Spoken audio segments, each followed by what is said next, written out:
Venomancer banned by Go5. Looks like they found that this off lane Venomancer was troublesome, and do not want them to have this hero. Same bans coming from TBD. Looks like they weren't too afraid of any of the heroes that Go5 presented in game one. I think Go5 need to change the synergy between the support. I think they were thinking they could get away using the Grimstroke ult and getting this double nuke from this Oracle, which kind of fell short because they didn't really have any of these aggressive supports like the Clockwork, which they again pick by TBD. Phoenix, which was banned in the last game by Go5, was able to be snatched by TBD in game 2. They go for this Clockwork Phoenix. And a Snapfire Treant Protector being picked by Go5. A lot of people have been currently playing Snapfire as a pause 3, especially Nisha from Team Secret has been experimenting on the Snapfire pause 3 and seeing how potential this is. I personally have not played Snapfire in pause 3 role. I played it mid. It's really good. The XP does help Snapfire be really strong, but I'm not sure how potent it might be in a pause 3 role.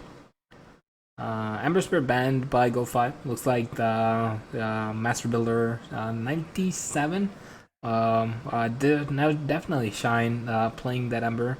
Was really fast in his remnanting away. He did have some misplays, misclicking a remnant to go into the enemy sometimes. But he did play really well against Scotty. Yeah.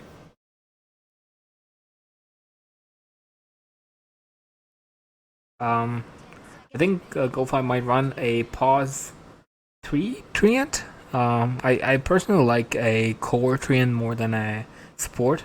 I believe getting that Meteor Hammer and the Blink early on, or as fast as possible, is really important for Treant to get active and do a lot of damage onto the enemy team. Snapfire also could be a immediate pick for this Phoenix, just to deal with the egg. So it could be just a pause 5 or pause 4. I think Truthless plays Snapfire, if I'm not mistaken. He likes these aggressive or heroes who like to body like Grimstroke. Mirana from Go5.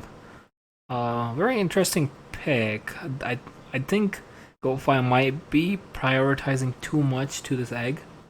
I do know that Mirana does counter Clockwork because you cannot keep this Mirana stuck in the cogs and is able to leap away, but it does make your team a bit squishy, and committing 2 heroes to counter 2 supports might be a bit too much from Go5, especially if this is a Snapfire Mirana support duo. Again, the same as game 1.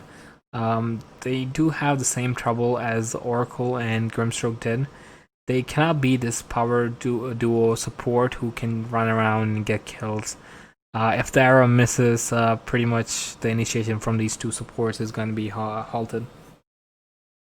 I actually would have loved to see Grimstroke again from Go5, especially because of the Treant. The Treant can sneak up from the trees with the Inkswill on him and stun any kind of core and initiate on them with the ult. Or go with the ult on the Treant and Inkswill into multiple heroes. Setting up nice for the Snapfire to use the I forgot what the ult is called. Global? It throws globs. I'm not sure what it's called actually.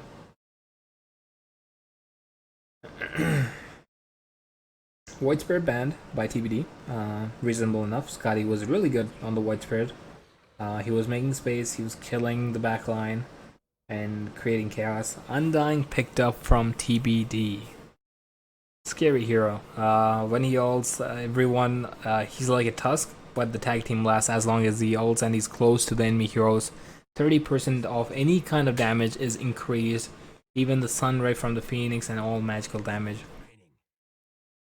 The team fight from TBD is indeed shaping up to be a bit scary than Go5. Go5 do have a really good combo of the Treant ult and the Snapfire ult, but damage-wise and destructive-wise, TBD is looking really good, especially if the tombstone is used. The Snapper is forced to rotate or move. Ooh, I think this is Scotty Mirana. I believe he plays Mirana, and it looks like they might be going for a Night Stalker off lane, or a safe lane Night Stalker. I'm not too disappointed if it doesn't go into an off lane role. I think Night Stalker does really well as a safe lane carry.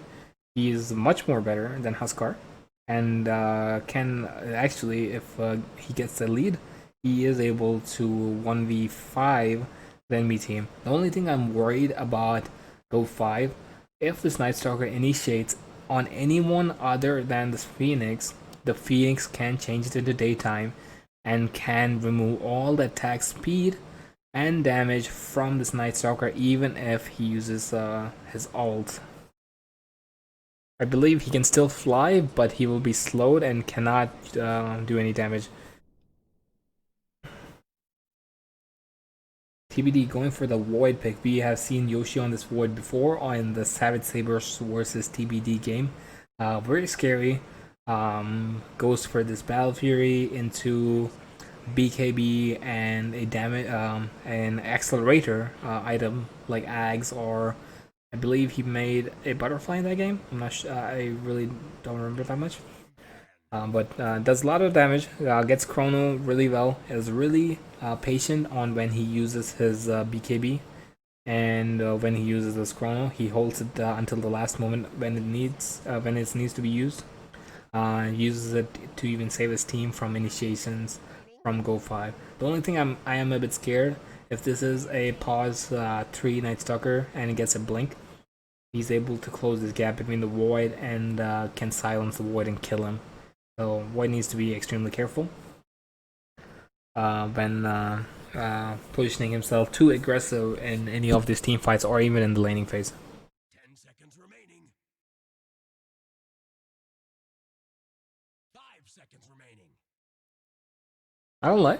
I'm not sure how the interaction works, but I do know that Luna does change into nighttime.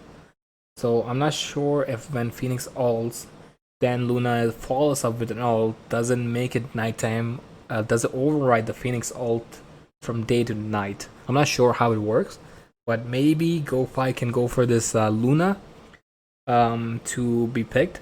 Luna does get eventually tanky. The Lunar Blessing is going to be really helpful for this Night Stalker and Treant, being both strength heroes, to be even tankier. Oh, Viper from TBD. Just to dish out more damage, a active mid who can just go with this 4 people, Clockwork, Undying, and Phoenix, and Viper, and the Void can safely farm in the jungle. As we've seen, Yoshi is really good at farming, and especially in the Drow game. Anytime he notices or feels the tingle that the enemy is around him, he just TPs away.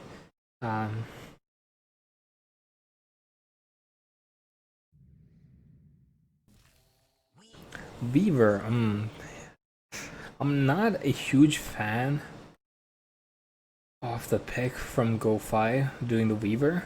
Really squishy. Usually you pick this Void to counter this Weaver by getting him in the chrono. Really squishy early on. Forced to make some kind of tanky item to just tank up into this chronos.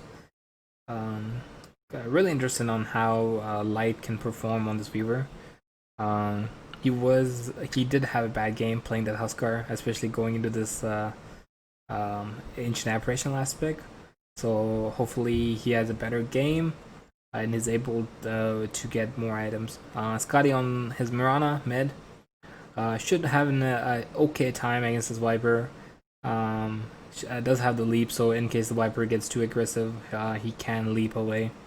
But needs to be extremely careful when playing against the Viper, as Viper is the lane dominator and he's really strong and harasses anyone out of the lane. Okay, let's go into game 2 between Go5 and TBD.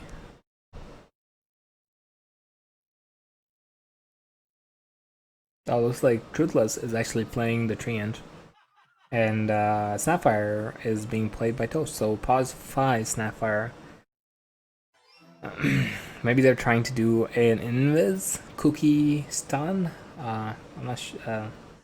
It's a weird lane. I would more like to see. Maybe they're changing up the roles. Who knows? Trian might go top and Snapfire might go into the pause 4 role with the Night Stalker. I think Night Stalker Snapfire is really good to increase the catch potentiality of this Night Stalker when it goes into nighttime onto this Faceless Void.